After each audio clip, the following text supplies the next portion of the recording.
Drama and excitement of the 2012 South African Rally Championship is presented by Motorsport South Africa and its rally partners Toyota, Volkswagen, Ford and Sasol. 8 grueling events in no less than 6 of South Africa's provinces. State-of-the-art S2000 rally machines built by Toyota, Volkswagen, Ford and Peugeot, driven by the country's best drivers on smooth and slippery gravel roads to tight and twisty forest tracks and everything that 1,600 kilometers of special stages could throw at them in between. This was the 2012 South African Rally Championship.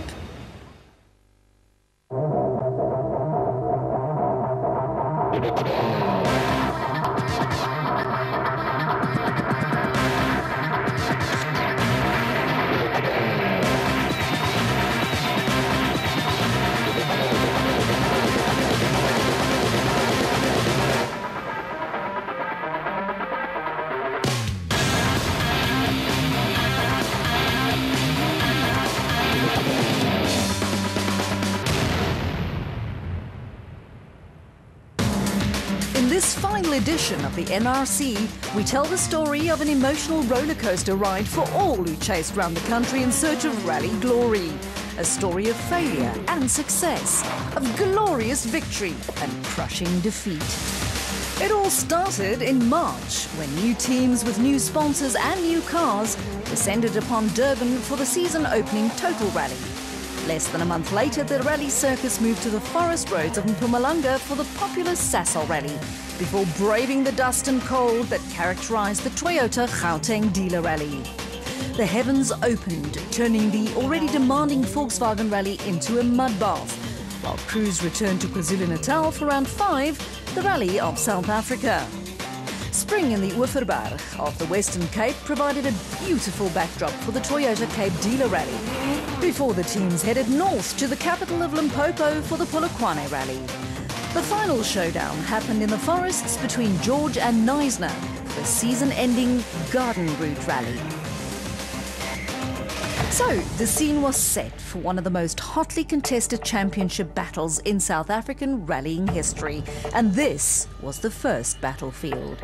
The extremely slippery gravel roads that wind their way through the sugarcane fields of KwaZulu-Natal.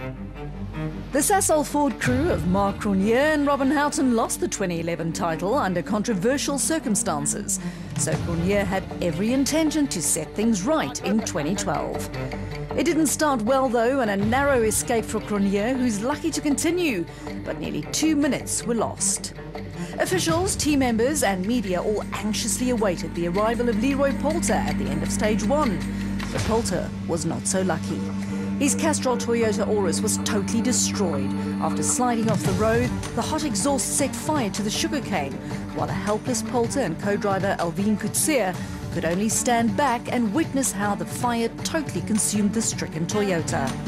It was a cruel end to Leroy Poulter's challenge barely 4 kilometers after it started.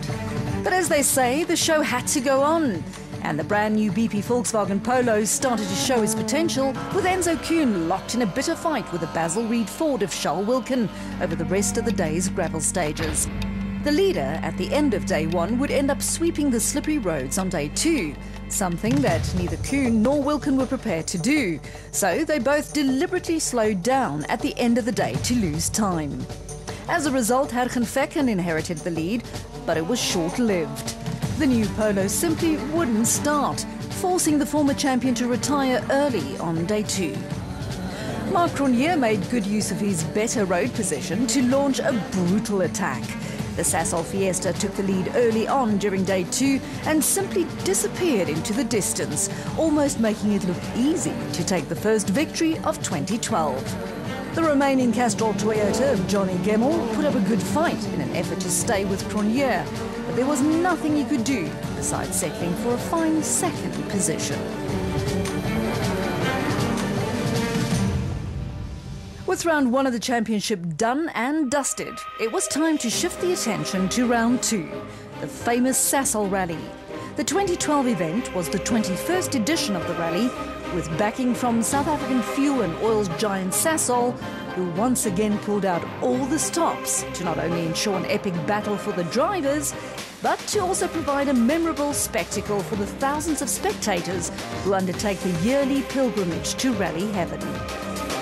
The Sasol is also a renowned car breaker, as a number of top drivers and title hopefuls fell prey to the puncture curse very early on. Charles Wilkin was the first to lose more than 8 minutes. Soon after, Hargen Fecken followed with another puncture, and so did 2011 Sasol Rally winner Leroy Poulter, as well as John Williams.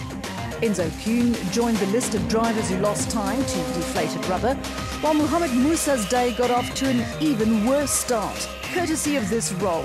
But thankfully both driver and co-driver escaped uninjured and soldiered on. So it was Johnny Gemmell and his Castrol Toyota who started day 2 of the Sasol Rally with a slender lead, but what followed was one of the fiercest battles we've seen in years. Cronje slowly crawled his way back into contention, and with just one stage on dirt to go, Gemmell was clinging on to a slender lead of just 3 seconds. One could feel the tension in the air as both Cronje and Gemmell gave it their all over the final few kilometres of the Sasol Rally. It was a breathtaking performance by both warriors, with Cronje taking the victory on the final stage by a mere 3 seconds. While all eyes were on the battle for victory, Dutchman Hans Weiss in his new BP Volkswagen Polo managed to miss all the rocks and drove superbly to claim the 3rd step of the podium in only his 2nd event.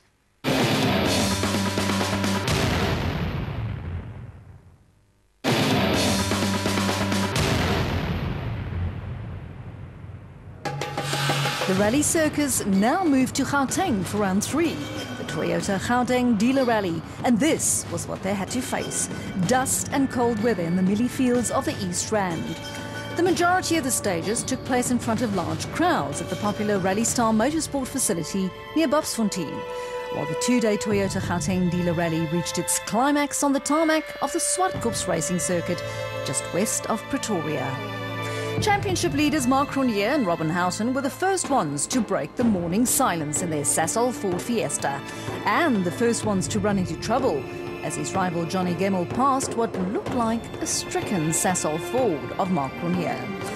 Gemmell must have enjoyed the sight of his rival standing on the side of the road, but seconds later he too ran into trouble. Behind Gemmell, Castrol Toyota teammates Leroy Poulter and Alvin Coetzee had every intention to fight for victory on their home event, but they too were about to see the ugly side of Lady Luck. And still there was no end in sight as the carnage continued.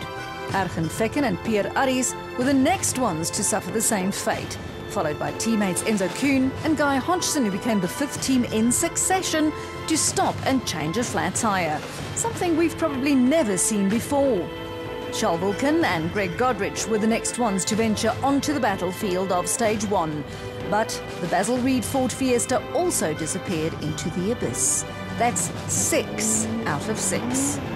But fortunately, this was about to change.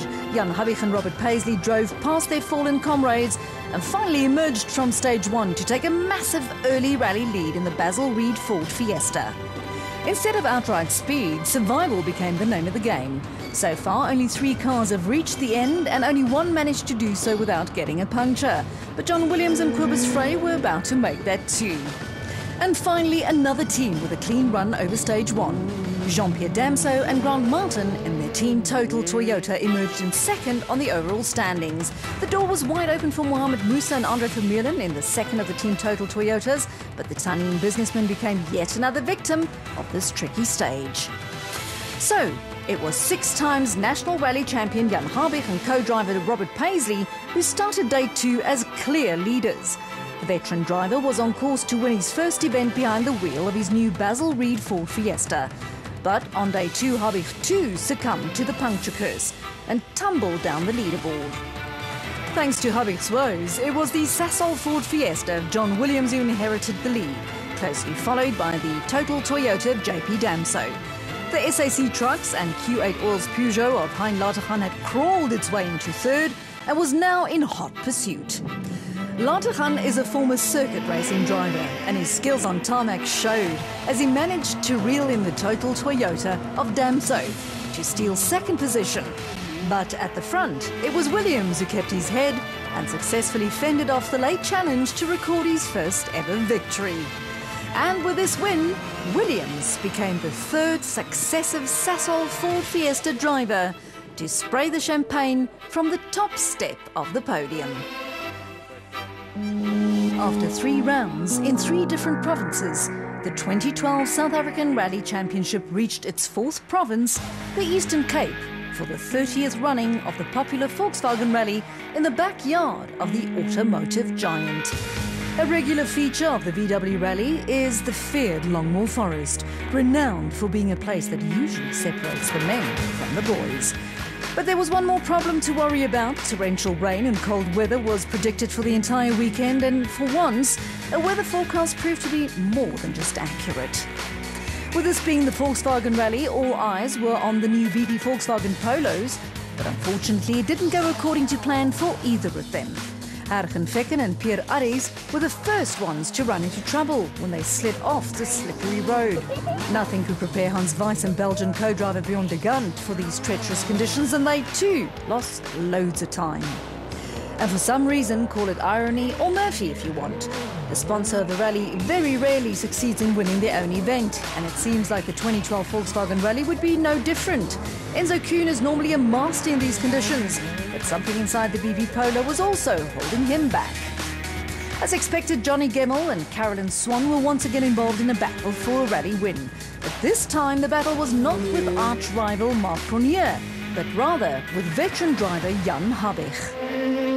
Cronje was, for once, struggling to set the pace, and running first on the road on these tricky conditions didn't help the Sasol Ford driver either, as he had no choice but to end day 1 in a lonely 4th position. Day 2 brought more rain and cold, soaking both the stages and the rally personnel to the point of saturation. The authorities at the Longmoor Forest, where most of the VW Rally was contested, deemed the roads impassable for spectators, but for the crews the show went on. And at the top of the leaderboard it turned into a 2-man show as Johnny Gemmell and Jan Habich traded blows in the forest. Gemmell won the first stage of the day while Habich lost some ground due to a foggy windscreen. But the next few stages were all won by Habich as he clawed his way back into contention. Habich got very close while Gemmell tried to survive, but in the end the mast had run out of road. And all that was left was the crowd-pleasing tarmac stage, the traditional finish of the VW Rally at Kings Beach. In the end, Gemmell brought the Castrol Toyota Auris home in fine style, with Habich having to settle for second. After 4 rounds in 4 different provinces, the 2012 South African Rally Championship now returned to the place where it all started 6 months earlier. KwaZulu-Natal, the city of Durban, played host to the new on the calendar Rally of South Africa, which included a number of stages in the notorious Valley of 1,000 Hills, as well as more traditional forest and plantation stages in the Richmond area. Out on the stages, the drivers had to contend with very tricky and demanding conditions that required every ounce of concentration and driving skill.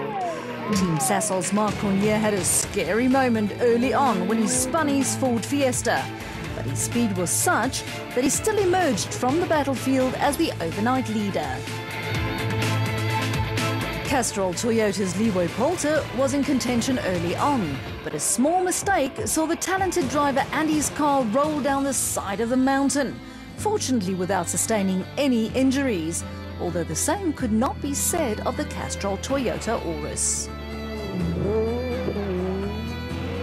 As so many times before, Johnny Gemmell took up the challenge of trying to chase Cronje down. Action on day 2 moved on to the forests and plantations in the Richmond area, and soon it became clear that the Rally South Africa was all about the dogfight between the Castrol Toyota of Gemmell and the Sasol Ford of Marc Cronje. Gemmell gave it his usual 110%, but there was simply nothing that he or any of the other competitors could do about the breathtaking speed of Cronje, who cruised to his 3rd victory in 5 events. Veteran driver Jan Habich showed his mettle to climb his way up to the final step of the podium in his Basil Reed Ford Fiesta, ahead of the first of the BP Volkswagen Polos, driven by former champion Enzo Kuhn.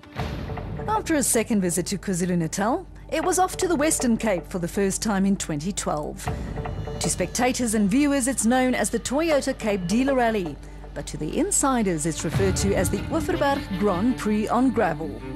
And for obvious reasons, as the farmyard roads between the Western Cape towns of Caledon and Riviersonderend are notoriously fast. But before reaching the Oeverberg, the drivers first had to contest a short stage on tar in front of thousands of fans near the Toyota dealership in Brackenfell. Rallies are never won on short stages like this one, but they can be lost. And it very nearly did mean the end for Hergen Fecken and his Volkswagen Polo, who had this altercation with a lamppost. Fortunately, the damage wasn't too bad and they could continue. When the rally finally did reach the Oeverberg, it was Marc Cronje and his Sasol Ford Fiesta who started like a bat out of hell, with Castrol Toyota's Johnny Gemmell and BP Volkswagen's Hans Weiss in hot pursuit. Unfortunately for Weiss, the engine under the bonnet of his Polo gave up the ghost and removed the Dutchman from the action. Cronje was in a class of his own until this happened. This high-speed altercation with a farm gate cost him more than 2 minutes, and he tumbled down the leaderboard. This was exactly the gap that Johnny Gemmell was waiting for. The Castrol Toyota driver seldom makes mistakes, and this occasion was no different, as he carefully managed his pace without taking too many risks to give Toyota a dream victory on their own event. Behind Gemmell, Enzo Kuhn gave the new BP Volkswagen Polo its best result to date, with a very calculated drive that saw him reach the podium in a fine second position. Cronje was the fastest driver all weekend and bravely fought back from 6th position to finish 3rd, only 5 seconds behind Kuhn. Johnny Gemmell's second victory in 3 events handed him the lead on the championship points table once more, while Marc Cronje dropped to 5 points behind his rival. With these two on form, it will now be a 2-horse race, with drivers like John Williams and Jan Habig fighting for 3rd.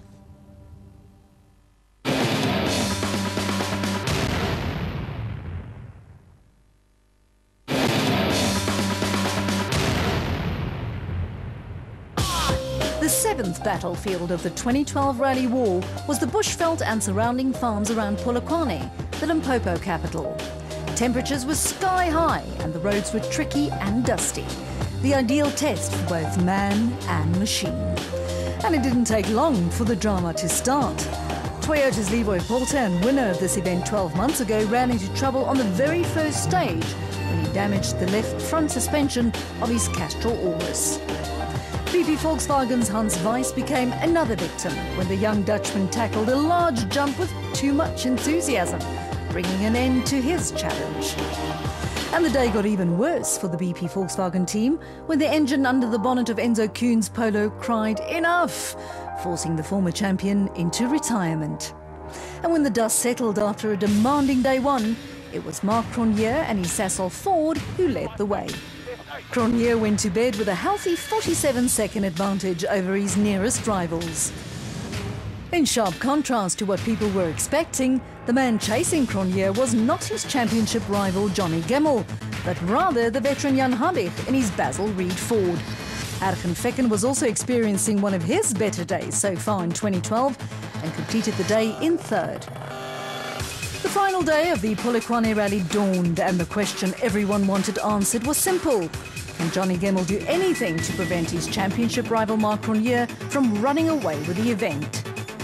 For once, the evergreen Gemmell could simply not keep up.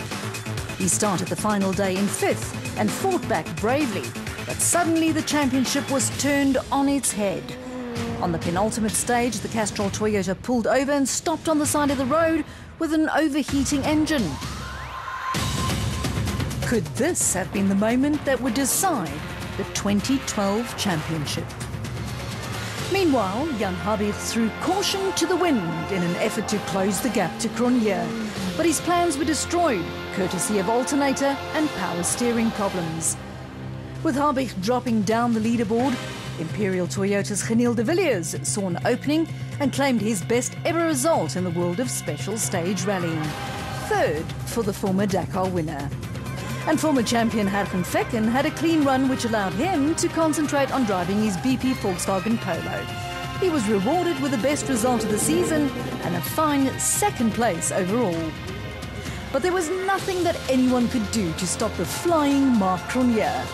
The Sasol Ford driver was in a class of his own as he cruised to yet another victory, the fourth of the 2012 season. Cronje's victory and a DNF, or did not finish, by Johnny Gemmell saw a massive 25-point swing at the top of the points table, with Cronje now leading by 20 points. John Williams is third, but only by 1 point from Jan Habig, while Charles Wilken leads JP Damso in fifth and sixth respectively.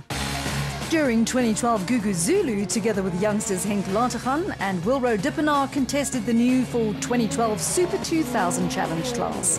The cars competing in the S2000 Challenge are the same ones used by factory teams in previous years, so they're every bit as fast and competitive. The idea is to make the sport a little more affordable, allowing younger talents to get a taste of S2000 rallying a little earlier in their careers. Zulu is still relatively young, but already a veteran with several lower class championships to his name. And 2012 turned out to be a vintage year for the Zulu Warrior. Not only was he and co-driver Carl Peskin fast all year, but they managed to finish every single event, just the combination needed to win championships. And winning the S2000 Challenge Class Championship is exactly what they did. But the small matter of who will be crowned the South African Rally Champion still had to be decided. The final battleground for the 2012 South African Rally Championship was the beautiful Garden Route Rally. The stages in the forests between George and Knysna presented a tough challenge, fitting for such an intense championship fight. And it was now officially a two-horse race between Mark Cronje and Johnny Gemmell. Cronje did not have to win the Garden Route Rally to win the championship, but he did need to finish. Johnny Gemmell, on the other hand, knew that he needed to win and hoped that Cronje finished fifth or worse. The action was fast and furious from the word go, with a number of drivers running into early trouble. Charles Wilken was first to suffer a puncture on his Basil Reed Ford Fiesta, closely followed by BP Volkswagen's Hans Weiss, who lost nearly 3 minutes. Castrol Toyota's Leroy Poulter had a huge role to play. It was his job to try and put space between his teammate Gemmell and championship rival Mark Cronje. But this plan received a severe blow when Poulter's Auris suffered from not one, but 2 punctures. The puncture curse hit hard when former champion Hergen Fecken was also forced to stop. When the dust settled, it was indeed the 2 arch-enemies who not only fought for championship honours, but also for rally glory. Gemmell was the leader, with Cronje hot on his heels. Both were, however, well aware that the smallest mistake could lead to a puncture, and late on day 1, it did. Gemmell was the unlucky one who lost more than 3 minutes and probably all hopes of winning the title as well. The final day of the Garden Route Rally dawned, which also happened to be the final day of the entire championship. With Gemmell's setbacks on day 1, the odds were now on Cronje as favourite, but rallying can be a very unpredictable sport. These were stressful moments for the Sasol driver, while they were also forced to change a flat tyre, and once again, more than 3 minutes were lost. Meanwhile, it was the BP Volkswagen team who grabbed the opportunity with both hands. Former champion Enzo Kuhn avoided all the puncture-causing rocks and occupied second position, but the man on the mission was Hans Weiss. The Dutchman lost loads of time on day 1, but won nearly every single stage on day 2 to rocket himself straight into first position. A wonderful display of speed and driving skill, which earned him and Belgian co-driver Bjorn de Gant their first taste of victory on South African soil. Weiss was the winner of this battle, but the overall war belonged to Mark Cronje and Robin Houghton. Cronje reached the end of the Garden Route Rally in 4th position, but it was enough to earn him the sweet taste of championship success after losing the 2011 title. A vintage year for the Sasol Ford driver. And one has to feel sorry for Johnny Gemmell, who again had to play bridesmaid for the umpteenth time. So close, yet so far away. The 2012 South African Rally Championship was earmarked by a titanic struggle between Ford, Toyota and the new Volkswagen. Cronje emerged as the victor from the evergreen Gemmell, while Volkswagen has a new champion in the making, and behind them, a number of former and future champions are lurking. See you in 2013. The action, drama and excitement of the 2012 South African Rally Championship was presented by Motorsport South Africa and its rally partners Toyota, Volkswagen, Ford and Sasol.